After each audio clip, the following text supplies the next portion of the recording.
Lesson again.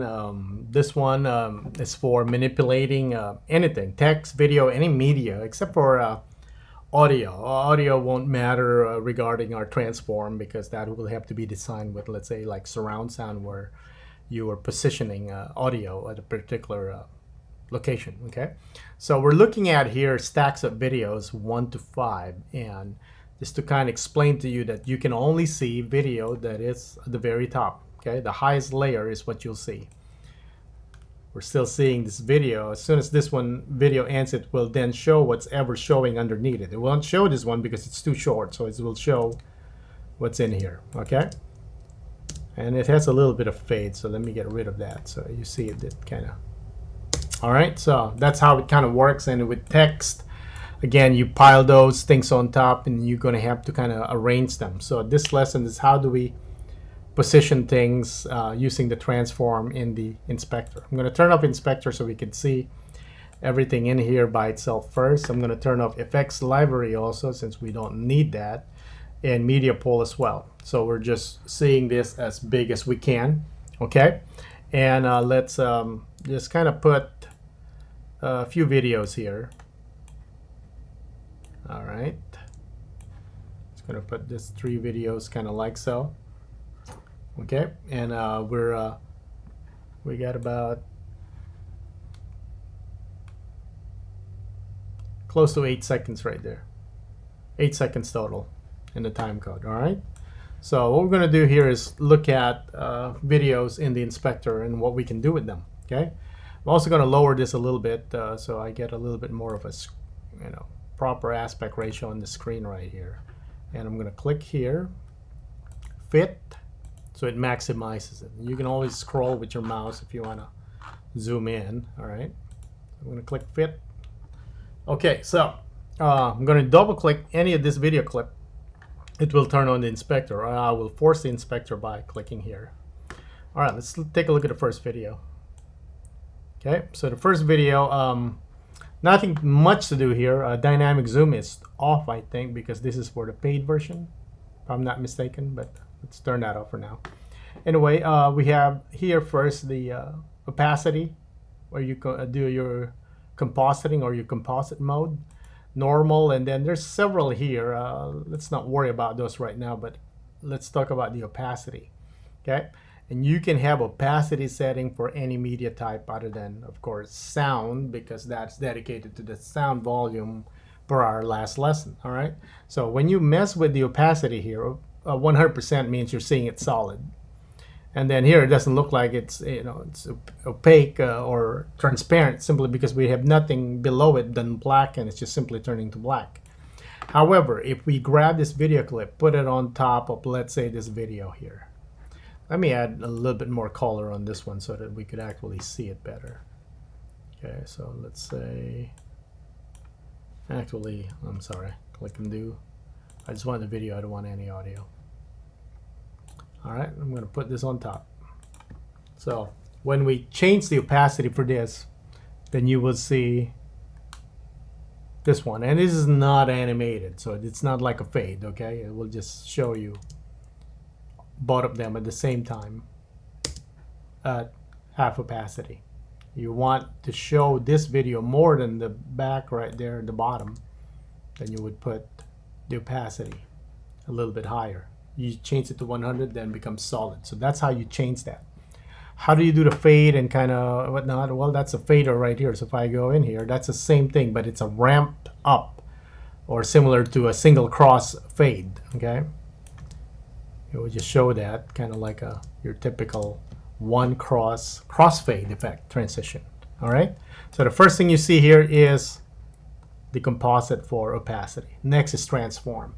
If you are doing 3D or 2D, you're probably very familiar with transform tools now, because in 3D we use this nonstop. Position, kind of like your move tool, X and Y.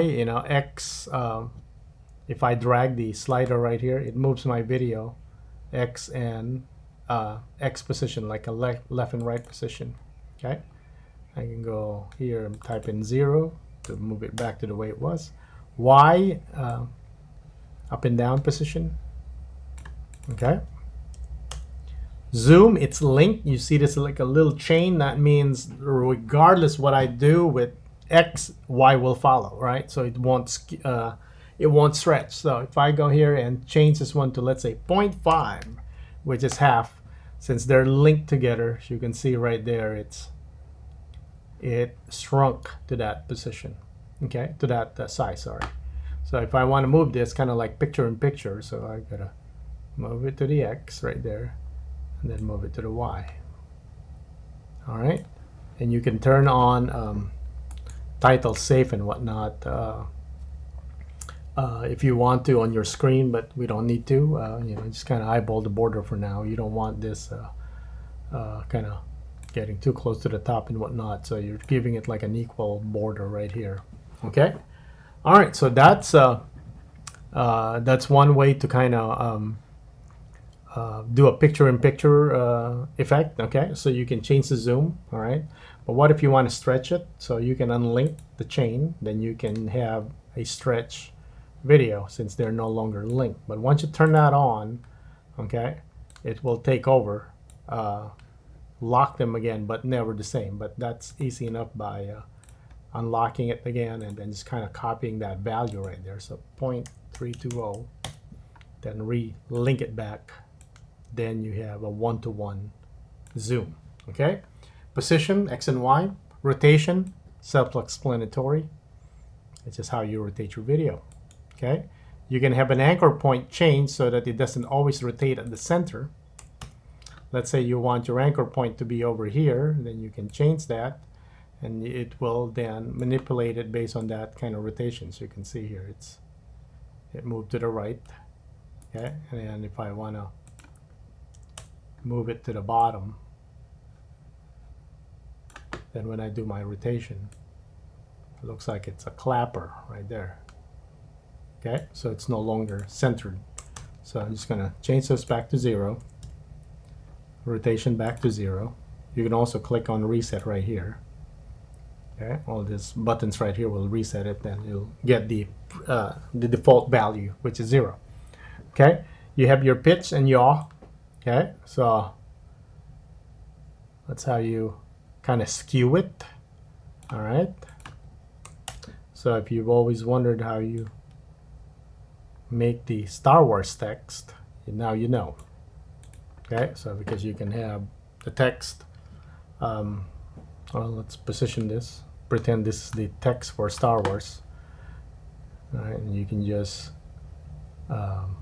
lower that a bit, and then we'll force it to kind of stretch a little bit because it does have that kind of look, but we might not need to. All right, there we go. Okay, so when you play it, it has that kind of skewed effect right there. All right, so that's transform in a nutshell. Okay, pretty much self-explanatory. And then of course here you can flip the image, horizontal or vertical flip. All right, so this is basically media manipulation, and you can animate every time you see this diamond button right here. That means that parameter is animatable. All right, so I'm gonna delete this, and then let's work with the next tool right here.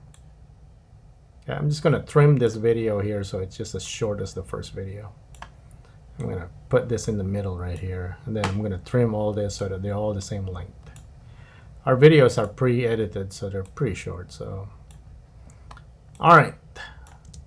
Let's look at the top. Again, you only see the top. The only way to see the bottom is change the opacity or trim this, cut it. Okay, like on this one, I'm going to use the blade tool just for example. I'm going to blade there, go back to my move and select tool, and then delete that part. Then you get to reveal this section and go back in there. Okay, I can also delete that, then extend this.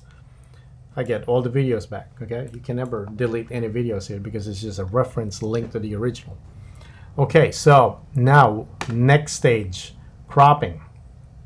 If I click on cropping, double click, it opens up crop left, right, top, and bottom, and then softness or feathering. Okay, cropping is simply let's say this is a printed photo, you're literally cutting it. Okay, you are not zooming it. Remember in Zoom before, let's say we're zooming this footage right here on the X, and I turn off my link. All right, it reveals the side, but you're squashing it. Okay, you made it reveal both left and right, but you squashed the image, so that's not what we want. Okay, with crop left, it actually crops it right there. It reveals what's behind, and crop right, so you're literally cutting the video. Okay, and I could do top and then bottom. Okay, and that means this video is basically trimmed in a way, it's cropped, and then you get to reveal what's underneath. Okay, so let's click on reset. Actually here resets everything, the top one. Okay, let's like do 3 rows of videos here, so it looks like we have pillars of videos going in. All right, so this would be crop right. So I'm just showing that part of the video. Okay, probably, oh yeah, we'll fix that, but let's reveal something more interesting. Okay, the middle one, okay, I want to leave a black line right here, so I'm going to crop left. I'm going to give it a little border right there, and crop right here. And again, I'm just eyeballing this. Okay, I'm not looking at values here. So the bottom one, I'm going to select it, so it's the one showing. I'm going to crop it all the way. All right, so let's say that's good enough right there. So we can, when we play this, we get to see all 3 videos playing at the same time. Okay, probably should have picked a better interesting footage on this one. All right, which we can fix that. All right, so let's go back to the first. Let's say we want to reveal this part of the video where we could see his face. Okay, so I'm going to do crop left and crop right. Then I'm going to combine that with a transform X, so I can move this guy. Oops, sorry. Transform X, I click zoom X. Okay. All right, let's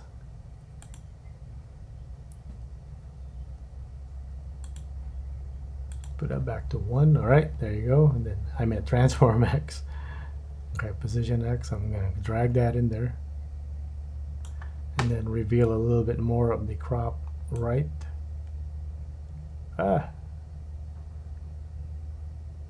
Right there, let's say. Okay. And then this video, I'm going to select it. Going to make the border a little bit thicker right there. I think the video in the middle is fine. It just shows you right here. All right, but this one definitely needs some work. Let's reveal it first. Okay, I think he's somewhere in the middle. So what I'll do is, so that, because I can't see, I'm going to mute this video in a way, or turn visibility off right there, and this one as well. So I only see layer 3. I mean layer 1, I'm sorry, video layer 1. Okay, so now here I can concentrate on my cropping where the character is actually revealed. Okay, and then I can move this one a little bit to the right. Right there, reveal back both video 3 and video 2, and see if I need to make adjustments on my crop left, which I do. All right, let's say one more click. All right, let's say that's good enough right there. All right, so let's take a look. All right, so you're showing basically 3 at a section. So when would be an opportunity in an edit with this? Well, this is quite unique actually. This is not something you would find in a regular narrative. More on like those superhero movies where they would go with a more like a conventional comic book panel look, right? I think we've seen this in the movie The Incredible Hulk, where they do comic book panelings, or Scott Pilgrim. It has to be some novelty style edit that you wouldn't normally want to show this on a simple regular narrative where you're showing multiple angles. All right, you could, but this is how you make like DVD menus or fake surveillance camera footage. So you can, which is going to be part of your homework later on, where you would take multiple videos and then crop them, and then give them kind of look where you're actually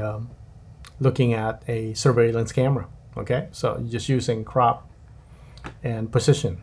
Okay, so that's our transform and cropping. Of course, there's more stuff here. Stabilization for if you've got shaky cam, retime and scaling. That's assuming you got your high frame rate footage. Okay, so let's not worry about that. And then of course lens correction right here. It's just so that it can analyze your lens and correct the distortion. Let's say you did a GoPro shot that's way too fisheye, and then you want to control that distortion a bit, then this will analyze. It's not perfect because you lose a lot of the footage, so that's why it's good to know what your camera can do, and you can shoot for the high resolution and then down res it for a final output. So let's say you want to output for 4K, but your camera can shoot 6K, and then it's a specialty shot. You want to shoot that in 6K and then down res it to 4K. All right, but anyway, the lesson for this one is simply for composite, which is opacity, transform, move, rotate, and scale, and then pitch and yaw to skew it. Okay, and then cropping, of course, gives you the ability to crop the image left, right, top, bottom, and then softness here. Let's just do softness in the middle because you get the point. It just kind of feathers all the edges. So if I crank this up, okay, all right, it just kind of eat away at that one, gives it, well, let's do it for the rest. Kind of gives it that kind of feathered look, that it's soft edge look right there. Okay, depending on what you need, of course. All right, and we'll end the lesson here.